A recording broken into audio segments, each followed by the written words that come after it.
तो हमारे साथ हैं इस समय सीए फाइनल के ऑल इंडिया रैंक 1 सीए हर्ष चौधरी। हर्ष चौधरी, आपका बहुत बहुत स्वागत है, बहुत बहुत स्वागत है। हमारे साथ यहाँ पर आरिश खान सर मुंबई से डायरेक्ट टैक्स की फैकल्टी भी हैं, और पंकज गर्ग सर जिनसे आपने ऑडिट का सब्जेक्ट भी लिया हुआ है, वो भी हमारे साथ हैं। तो हम सबसे पहले तीनों टीचर्स मिलकर आपका बहुत बहुत स्वागत करना चाहते हैं। तो हर्ष, आपका बहुत बहुत स्वागत है एल्डाइन में। इसके अलावा आपका बहुत बहुत स्वागत है इस सीए कम्युनिटी में। आप जीवन में बहुत तरक्की करें, इसके मंगल कामना करते हैं। Thank you sir. आपकी इस उपलब्धि के लिए हम लोग आपको 1,00,000 रुपए का एक चेक दे रहे हैं। तो ये लीजिए, और हमें बहुत अच्छा लग रहा है कि आपके ये एफर्ट्स जो हैं वो रिवॉर्डिंग रहने चाहिए। और सीए की जर्नी में तो लक्ष्मी का बहुत ज्यादा रोल है। तो सबसे पहले मुझे लगता है ये शगुन का अमाउंट होता है कि आपकी अर्निंग एज चार्टर्ड अकाउंटेंट यही है सबसे पहले, कि आपके एज सीए बनते ही आपको हमारी तरफ से ये अमाउंट दिया गया। बहुत बहुत बहुत बधाई हो इसके लिए, ठीक है। तो सबसे पहले तो हर्ष अपने बारे में बताइए आप, कि आप कहाँ आर्टिकलशिप करते हैं, कैसे हैं, क्या ऑडिट है, टैक्स है, क्या चीज़? सर मेरी आर्टिकलशिप तो अभी केपीएमजी में चल रही है, स्टैट्यूटरी ऑडिट डोमेन में। तो उसमें लाइक मेरा KPMG? यस सर, मैं थर्ड ईयर अभी चल रहा है, एंड देन मेरी ये मार्च में खत्म हो जाएगी आर्टिकलशिप। इसी मार्च में आर्टिकलशिप अभी, मतलब ये आर्टिकलशिप चल रही है अभी? यस सर जी। और मैं स्टैट्यूटरी ऑडिट से ही मैंने स्टार्ट किया था, तो मेरे को स्टार्टिंग से ही फिर इसी फील्ड में रखा था उन्होंने, जब मैंने मार्च में ज्वाइन किया था तब से। मेरे भांजे ने भी केपीएमजी में किया, मतलब उनके पास तो टाइम ही नहीं होता था कुछ भी करने का। तो क्या आपके साथ भी ऐसे ही होता था, बिल्कुल टाइम ही नहीं है आर्टिकलशिप के दौरान पढ़ने का? यस सर, एक क्लास भी मैनेज करना रोज का मुश्किल हो जाता था। तो फिर थोड़ा कोविड ने हेल्प किया था, बिकॉज थोड़ा ट्रैवलिंग टाइम सेव हुआ था, बट स्टिल क्लासेस मैनेज करना मुश्किल होता था। कोविड ने हेल्प किया। चलो, पहली बार मेरे को सुनाई पड़ा कि कोविड ने कुछ अच्छा भी किया, किसी को तो हेल्प किया। कुछ तो हेल्प किया। तो आप वर्क फ्रॉम होम करते थे फिर? यस सर, 1 to 1.5 ईयर मेरा वर्क फ्रॉम होम ही रहा था फिर। अच्छा, और आपका डिस्टेंस कितना था घर से और वैसे ऑफिस जाने का? सर ट्रैवल टाइम कितना था? सर 1 टाइम का मेरा 1 hour 30 minutes लग जाता है। 1.5 घंटा लगता, तो काफी टाइम सेव हो गया उसके अंदर तो। Yes sir. चलो, इट्स गुड। और अब मुझे बताओ कि आपने इंटरमीडिएट कब पास की थी? सर इंटरमीडिएट मैंने की थी नवंबर 19 में। नवंबर 2019 में? तो उसके तुरंत बाद ही कोविड आ गया होगा। आर्टिकलशिप भी आपने मेरे ख्याल से 2020 में ज्वाइन की होगी? Yes, उस सर वक्त मार्च तक 20 में की थी, तो तभी कोविड आ गया था। मार्च 20 में ज्वाइन किया था और मार्च 20 में ही कोविड आ गया था।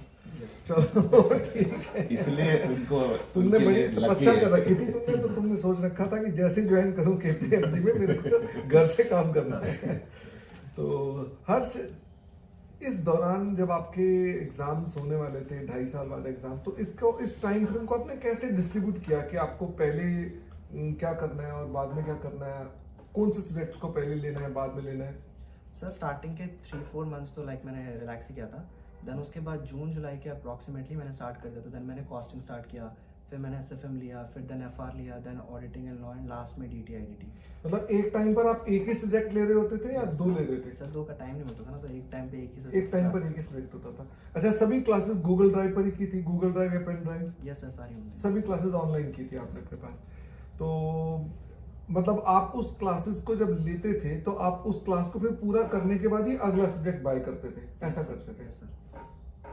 गूगल ड्राइव में एक बहुत बड़ी प्रॉब्लम होती है बच्चे की डिसिप्लिन की। Yes sir. एक सेल्फ कंपोजर बनाना बड़ा मुश्किल होता है। तो इसको आपने कैसे हैंडल किया? और खासतौर एफआर जैसे पेपर में तो बहुत ही दिक्कत है, 130 क्लासें हो जाती हैं। जी सर वही होता था कि हम सामने क्लास देख रहे होते थे, इधर फोन होता था, तो फिर कभी भी फोन चला लो, कोई बोलने के लिए नहीं है। तो ये सब चीज़ें होती थी। थोड़ा मैंने डिसिप्लिन का ट्राई तो किया था, बट पूरा 100% नहीं कर पाया था। मैं स्टिल फेवर वैसे ही करता हूँ कि जाकर कोचिंग लेना is more better than Google drive पे लेना। अच्छा, क्लासेस जाकर ही लेनी चाहिए उसके Yes, अंदर? अच्छा, बट मैं फिर भी आपको कहूंगा कि स्टूडेंट्स बहुत सारे गूगल ड्राइव पर क्लासेस देखते हैं आजकल, मेजॉरिटी उसी पर देखते हैं। तो आप क्या मैसेज देना चाहेंगे कि क्या गूगल ड्राइव में डिसिप्लिन कितना इंपॉर्टेंट है और आपने उसको कितने निष्ठा से किया? ध्यान दीजिएगा कि आप ये मत कह देना कि 2-4 क्लासेस देखी थी, आप बोलना कि हाँ मैंने सब का सब मेहनत के साथ क्लासेस की थी। Yes sir. सर डिसिप्लिन की देखो बड़ी नीड होती है उसमें। मैंने यही ट्राई किया था कि एक दो क्लासेस में मेरा हुआ था कि मैं फ़ोन वगैरह चलाता था, तो फिर मेरे को फोकस नहीं बन रहा था। बाद में मैं पढ़ता था, मैं कहता था कि मैंने कभी पढ़ा ही नहीं। तो ऐसी चीज़ें होती थी। तो इसी के लिए डिसिप्लिन तो बड़ा ज़रूरी है, बिकॉज फ़ोन को दूर कर देना एंड और भी कोई टैब्स ना खोलना, पूरा फोकस उसी पे ही है, तो इसकी थोड़ी नीड होती है। चलो, वेरी गुड। अच्छा ईमानदारी से बताना, अब ये आंसर ईमानदारी से कि एफआर में 130 क्लासें हैं, कितनी देखी थी? सर देखी तो सारी थी मैंने, बस वो सारी देखी थी? कोविड वाली क्लासेस नहीं देखी थी, वो तो फिर यूज भी नहीं हुई, बाकी तो सारी देखी थी। अच्छा 130 की 130 क्लास देखी थी आपने, वेरी गुड। मुझे लगा था कि हाँ बोलेंगे 50-60 बट 130 की 130। तो मैं ये कह सकता हूँ कि ये सबसे इम्पोर्टेंट चीज़ है कि डिसिप्लिन एक बहुत इम्पोर्टेंट है, जो मैसेज हर्ष देना चाहते हैं कि सभी स्टूडेंट्स को अपनी क्लासेस 100% देखनी चाहिए। अच्छा क्लास को तोड़ तोड़ के देखते थे, आई मीन टू से कि देख ली 15 मिनट फिर उसके बाद चाय पीने चले गए, ऐसा कुछ था कैसे? नहीं सर, बेसिकली मैं अपने फ्रेंड से ही पूछता था, वो कहते थे कि हम 2 की स्पीड में देख लेते हैं, 1.3 की स्पीड में देख लेते हैं। मैं स्पीड भी 1 ही रखता था अपनी, बिकॉज तो दैट सारा का सारा मुझे क्लियर हो पाए एक ही बारे में। बट हाँ, बीच बीच में लेट से 1 और 2 आवर्स के बाद मैं ब्रेक ले लेता था, बट ऐसा नहीं कि लाइक 10 मिनट्स में ब्रेक ले लिया, ऐसा तो नहीं था। अच्छा क्लासेस क्या 3 घंटे की बहुत ज़्यादा लंबी लगती हैं कि मैनेजेबल होती हैं? ज़्यादा वर्क प्रेशर ना हो तो मैनेजेबल तो हो जाती है, बट मार्च अप्रैल में हमारा फिर ऑडिट का भी लाइक क्लोजिंग होती है, तो थोड़ा इशू हुआ था एफआर के टाइम पे, बट मैनेज हो गया था। 4-5 मंथ लग गया था मेरे को। कितने घंटे आप मतलब किस टाइम पर आप क्लासेस देखते थे, सुबह दोपहर को या रात को या ऑफिस एक्चुअली में? मैं सर नाइट में देखता था, 9 बजे तक काम होता था, तो उसके बाद फिर 10 से 1 बजे तक ऐसा रात का शेड्यूल। रात को 10 से 1 देखते थे। चलो पंकज सर आप भी पूछो अपने सब्जेक्ट के बारे में कि आपकी गूगल ड्राइव उन्होंने कब कब देखी, कैसे देखी? हर्ष ये बताओ, सीए फाइनल में मोस्ट ऑफ द स्टूडेंट्स का डर ऑडिट के पेपर में सबसे ज्यादा रहता है, तो ऑडिट को आपने किस तरह से प्रिपेयर किया था और स्टूडेंट को क्या गाइड करोगे ऑडिट के पेपर में? सर ऑडिट में मेरे साथ भी था, लाइक 8वें सब्जेक्ट में एक ही ऑडिट ही था जहाँ मेरे को लगता था कि इसमें मेरे मार्क्स आएंगे नहीं आएंगे, बिकॉज बहुत सारा वास्ट कंटेंट भी है और ऊपर से लाइक बहुत ज़्यादा एक्चुअली में स्टूडेंट बाय स्टूडेंट डिपेंड करता है कि लाइक कोई होता है कि वो खुद रीड कर लेगा उसी से सारा हो जाएगा, कोई होता है जिसको लिख कर ही अच्छे से होता है। तो मैं स्टार्टिंग से ये फॉलो करता था कि लाइक मैं सिर्फ रीडिंग करता था, अपना राइटिंग का टाइम सेव करता था मैं। मेजरली थ्योरी पेपर्स में मेरी यही अप्रोच रहती थी कि जितना ज़्यादा मैं उसे पढ़ लूँ उतना मेरे ज़्यादा बेटर रहेगा, बिकॉज मैं लिखूंगा तो फिर मैं 1 रिवीजन करूंगा और पढ़ूंगा तो 2 रिवीजन करूंगा। तो मैंने हमेशा ये फॉलो किया था कि लाइक जितना ज़्यादा रीडिंग कर सकता हूँ। तो इस सब्जेक्ट को आपने कितनी रिविजन्स दी? सर ऑडिटिंग को मैंने एग्जाम में 1 और उससे पहले 3 रिवीजन दी थी। मतलब कम से कम 4 रिवीजन तो चाहिए ही चाहिए। यस सर, इतनी तो चाहिए। ठीक है। और इसके अलावा इस सब्जेक्ट के अंदर किसी और तरह की कोई स्पेसिफिक प्रॉब्लम या किसी भी और सब्जेक्ट के अंदर कि आपने कोई पर्टिकुलर प्रॉब्लम फेस की हो जिसके बारे में आप स्टूडेंट को गाइड करना चाहें? सर 2 ही सब्जेक्ट्स में प्रॉब्लम फेस की थी मैंने, ऑडिटिंग में और कॉस्टिंग मैनेजमेंट में। ऑडिटिंग में ये प्रॉब्लम आई थी कि लाइक कितने सारे स्टैंडर्ड्स और उनका कवरेज सिर्फ 20-30 नंबर का, तो मतलब कंटेंट बहुत ज़्यादा वास्ट और बहुत ज़्यादा रटने के लिए था। तो वहाँ पर मैंने ट्राई किया था जितना अपने आप को लाइक जितना कंस्ट्रेंट कर करके मैं उसे कवर अप कर पाऊँ वो। तो ऑडिटिंग में यही इशू आया था कि वास्ट कंटेंट था, एंड कॉस्टिंग में लाइक वो कुछ भी दे देते हैं उठा के, ऐसा होता है कॉस्टिंग में कि अलग अलग ही चीज़ें आ जाती है। तो कॉस्टिंग में ये वाला इशू आया था। बाकी उसके लिए मैं बोलूँगा कि लाइक ऑडिटिंग के लिए तो ये करना चाहिए कि स्टैंडर्ड्स में तो मैंने आप ही का मॉड्यूल फॉलो किया था, तो जितना लाइक कम कंटेंट करो और जितना उसे बार बार रिवाइज करो उससे कवर अप होगा। और कॉस्टिंग के लिए फिर मैं वही बोलूँगा कि लाइक जितना आप स्टडी मटेरियल को फॉलो करोगे कॉस्टिंग में, एंड उसमें स्टडी मटेरियल के क्वेश्चंस और केस डाइजेस्ट उन्होंने अपलोड कर रखा है उसके क्वेश्चंस, तो उसी से हेल्प मिल जाती है। ठीक है।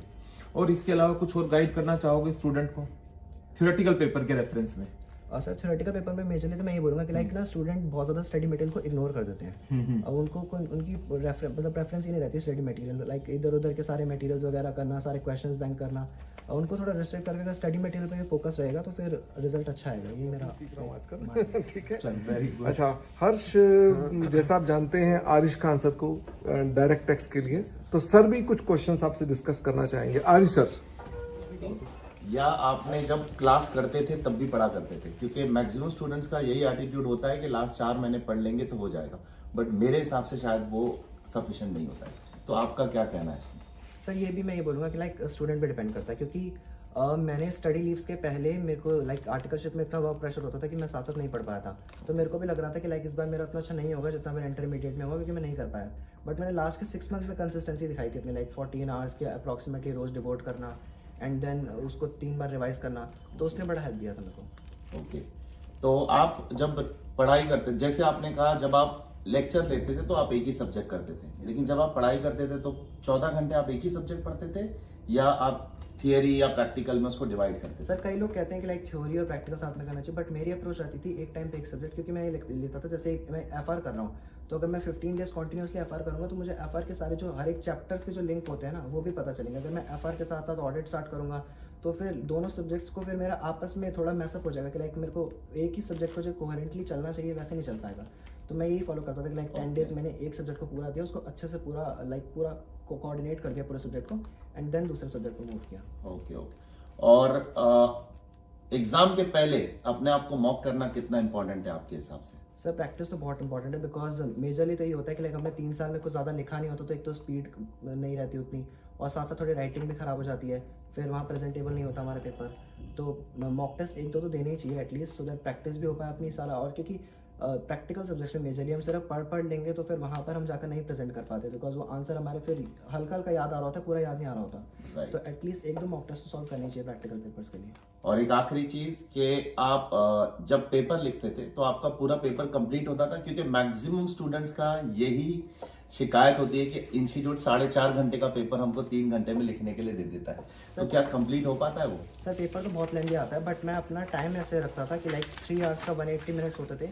मेरा टारगेट होता था कि मेरे को 140 मिनट्स में पेपर करना है। तो आपने सारे 8 के 8 पेपर्स 100 मार्क्स के पूरे लिखे थे? यस सर, मैंने सारे पूरे अटेम्प्ट किए थे। मेरा टारगेट ये था 140 मिनट्स में करना, सो दैट कहीं मैक्सिमम भी जाए तो वो 180 तक जाए, उसके आगे ना ओके जाए। Okay, great great great great. अच्छा हर्ष, सिंगल वर्ड में आपने बताना है हर सब्जेक्ट के बारे में, ठीक है? जैसे सिंपल, हार्ड, अच्छा, बुरा, खराब, ये वो कुछ भी। FR और सर FR पेपर के लिए बोलोगे तो सिंपल है, बट FR में बहुत चीज़ें हैं जो इंस्टीट्यूट नहीं पूछता और वो पूछ सकते हैं। लाइक बहुत सारा कंटेंट है FR में, बट वो अपने आप को रेस्ट्रिक्ट कर देते हैं, तो इसलिए सिंपल हो जाता है वो थोड़ा। अच्छा, FR सिंपल हो गया। SFM SFM तो सिंपल है सर। SFM सिंपल है? अरे कमाल है, आपने तो सिंपल ही कर दिया उसको। ऑडिट ऑडिट हार्ड है। ऑडिट हार्ड है, होगा। Law average. अच्छा, लॉ एवरेज है। और ग्रुप 2 में आते हैं तो कॉस्टिंग को क्या बोलते हैं? AMA SCM SCMP वो भी हार्ड है। वो भी हार्ड है। अच्छा, और डायरेक्ट टैक्स? एवरेज है, वो वास्ट कंटेंट है बट इतना मुश्किल नहीं है वो। अच्छा, वो भी सिंपल है। मतलब एवरेज क्या हो। अच्छा, उसे एवरेज। और indirect tax? Indirect tax simple है। वो सिंपल है। यस। अच्छा ठीक है, आप सबको सिंपल बोल दोगे तो बच्चे क्या करेंगे? और इलेक्टिव? इलेक्टिव में सर मैंने इकोनॉमिक लॉ लिया था और इकोनॉमिक लॉज? हाँ, इस बार पेपर सभी इकोनॉमिक मैंने ऑल इंडिया रैंक 1 2 3 तीनों से बात करी, तीनों ने वही ले रखा है, इकोनॉमिक लॉ ले रखा है। सर स्कोरिंग ज्यादा होता है ना इसलिए। अच्छा, तो सभी ने वही लिया हुआ था। Yes sir. तो कितने मार्क्स आए आपके उसमें? आए तो 70-80 थे, बट स्टिल मैं अच्छा, उतना वो कर नहीं पाया था 78 बिकॉज नहीं, उन्होंने सेल्फ स्टडी किया था उसमें ना, वैसे भी सेल्फ स्टडी था, तो सेल्फ स्टडी था ना आपका? यस। लेकिन 78 ही कम नहीं होते जिस तरीके से हर्ष बोल रहे हैं। जी बिल्कुल ठीक कह रहे हैं। अच्छा हर्ष, एक चीज बताओ कि जैसे हमारे फाइनल में 8 में से 4 पेपर में MCQs हैं, यस सर। उसके लिए आपने कोई स्पेसिफिक प्रिपरेशन की थी या कोई प्रैक्टिस की थी? मैंने MCQ को पर्पस में नहीं लेके चला था। मैंने सोचा था कि मैं सारा कंटेंट कवर अप करूंगा, बिकॉज वो MCQ उठकर आने कंटेंट से ही। फिर देन ICAI ने भी अपने पोर्टल पे MCQs की पूरी बुकलेट डाल रखी है, तो मैंने लास्ट में वो बुकलेट सॉल्व की थी हर एक पेपर, जो चारों पेपर्स के लिए। वो भी अच्छा खासा कवर अप कर देते, बिकॉज 200 पेजेस होते हैं, अच्छे खासे क्वेश्चन होते हैं। Yes, sir। हर्ष, एक और भी सवाल है मेरा कि अब आप कॉर्पोरेट जगत में आ गए हो, अब फ्यूचर में आप क्या देखते हो अपने आप को कि एज किसी कंपनी में जॉब करोगे, कोई स्टार्टअप खोलोगे, या आप UPSC की तैयारी, जो आजकल के रैंक होल्डर्स हैं सब UPSC में जाते हैं, ऐसा कुछ करोगे? क्या प्लान है आपका इसके आगे का? सर अभी UPSC तो मैंने नहीं सोचा है, बाकी मैंने ये सोच रखा है कि अभी लाइक कंसल्टिंग में भी मैं अप्लाई करूंगा, एंड देन उसके बाद फ्यूचर में मैं अपना डायरेक्ट टैक्स या इनडायरेक्ट टैक्स की कंसल्टिंग में अपना एक करियर सोच रहा हूँ। अच्छा, मतलब अभी आप कोई स्टार्टअप वगैरह में कहीं नहीं सोच रहे? मैं तो आजकल क्या है, मेरे को तो पता नहीं था, एक शार्क टैंक करके आता है, तो मेरी वाइफ देखती थी, तो क्या है वो मुझे बार बार कहती थी तुम क्यों नहीं देखते हो, तुम क्यों नहीं देखते हो। तो मैंने भी 2-4 दिन से देखना स्टार्ट किया, तो मुझे बहुत अच्छा लगा वो, मतलब अच्छा इन द सेंस कि ये अच्छा लगा उसके अंदर कि कहीं ना कहीं पर बिजनेस सेंस बच्चों में डेवलप हो सकती है उस सीरियल को देख करके। हाँ, कि इस तरह के स्टार्टअप्स बन रहे हैं और बड़े इमोशनल, बड़े हार्डवर्किंग, मोटिवेटिंग लोग भी उसमें आते हैं। अभी कल मैंने देखा था, उसके अंदर एक व्यक्ति था गणेशन नाम का व्यक्ति था, तो उसका कोई इसने जूते बनाता है, फ्लैट हेड्स करके जूते बनाता है, तो उसका थोड़ा बिजनेस में प्रॉब्लम चल रही थी, तो उसकी बड़ी एक इंस्पायरिंग स्टोरी थी कि वो कैसे इन चैलेंजेस को फेस करता हुआ अभी वो चैलेंजेस में है। तो I was very inspired by that fellow. एक और व्यक्ति के साथ बड़ा मैं इंस्पायर हुआ, तो ये मेरे ख्याल से आप जरूर देखना और स्टार्टअप के दिशा को भी फॉलो करने का प्रयास करना। ये आने वाला जगत है और इसमें आप जैसे प्रतिभावान लोग जो हैं एक सिग्निफिकेंट कंट्रीब्यूशन कर सकते हैं। तो शार्क टैंक देखते हो नहीं देखते हो? हालांकि मैं उनकी एडवर्टाइजमेंट कर रहा हूँ जी।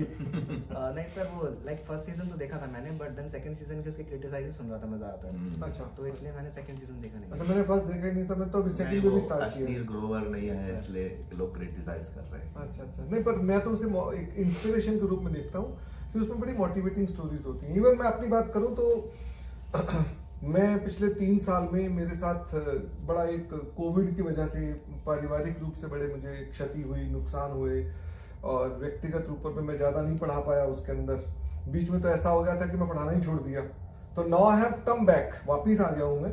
तो उसमें एक शार्क टैंक में एक बात आ रही थी, उसमें लिखा था कि वो बात कर रहे थे कि ब्रेक बड़ा जरूरी होता है कई बार, कि हम अपनी लाइफ में एक छोटा सा ब्रेक ले लेते हैं और ब्रेक के बाद जब दोबारा आते हैं लौट के तो हम ज्यादा पहले और ज्यादा एनर्जेटिक होते हैं। तो मुझे वो फीलिंग अंदर से आती है कि मैं ज्यादा एनर्जेटिक हो गया और अगले 10 साल तक पढ़ाता रहूंगा मैं तो।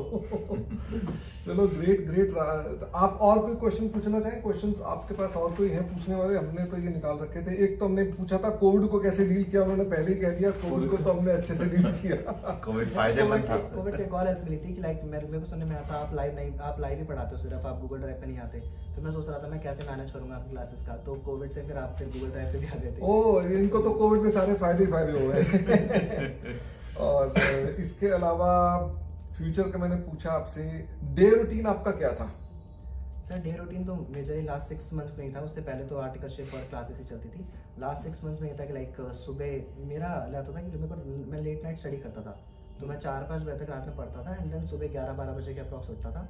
तो सुबह से लेके रात तक एंड देन बीच 13-14 आवर्स का मैं स्टडी करता था। 13-14 घंटे पढ़ते थे रोज? हाँ, और मैं लाइक 30 मिनट्स की वॉक भी करता था उस टाइम पे। Very good. म्यूजिक वगैरह सुनता था सो दैट माइंड में स्ट्रेस्ड आउट भी ना हो ज़्यादा। तो ऐसे ही मेरा फुल डेज आता था, बीच बीच में लाइक 5-10 मिनट के भी ब्रेक लेता रहता था। Great great great. और ये बताओ, जो सीए इंस्टीट्यूट के आरटीपीज आते हैं, मॉक टेस्ट आते हैं, इन रिसोर्सेज को यूज किया था आपने? यस सर, आरटीपीज में तो अमेंडमेंट्स भी होती हैं तो वो तो करना ही होता है। Very and good. एमटीपीज में मॉक टेस्ट पेपर वो तो प्रैक्टिस के लिए जरूरी होते हैं, बिकॉज उससे आइडिया लग जाता है कि लाइक किस तरह का पेपर आने वाला है, कैसे आएगा। ग्रेट। तो सुन रहे हो ना सबके सब बच्चे, उन्होंने कहा कि हमने सारे एमटीपी आरटीपी सब पढ़े थे उसके, ठीक है ना। और बाकी कितने टाइम रिवाइज किया था आपने अपने सब्जेक्ट्स को? और सर ऑन एन एवरेज सारे सब्जेक्ट्स को मैंने 3 टाइम्स बिफोर एग्जाम किया था। एग्जाम की तो एक अलग रिवीजन थी, बाकी 3 टाइम्स किया था। 3 बार किया था आपने सर? चलो ग्रेट। और बस मेरे ख्याल से मेरे पास तो और कोई क्वेश्चंस नहीं है, यही क्वेश्चंस थे मेन। तो थ्योरी के बारे में सबने डिस्कशन कर दी, प्रैक्टिकल के बारे में ये बात कर ली हमने। और हर्ष, मुझे बहुत ही अच्छा लगा। आप अपने माता पिता को बधाई दीजिएगा और आप जीवन में बहुत तरक्की करो। मैंने आपसे अब मैं टच में रहूँगा और मैं जानता रहूँगा कि आप जीवन में और क्या कर रहे हैं। और प्रयास यही करो कि डाउन द लाइन और 2-4-5 साल में कुछ ऐसा कुछ करो जो आपने अभी अचीव करके दिखाया है। आप में वो प्रतिभा है कि आप आगे भी कर सकते हैं। प्लान योर लाइफ अहेड, अच्छे से मैनेज करो। हम सब की दुआएं आपके साथ हैं। आपके माता पिता को हमारी तरफ से बहुत बहुत शुभकामनाएं और बधाई। Thank you very much. Thanks for coming here. हम चाहते थे आपके पास आना, आपने कहा आप यहाँ आना चाहते हैं, तो इट्स गुड।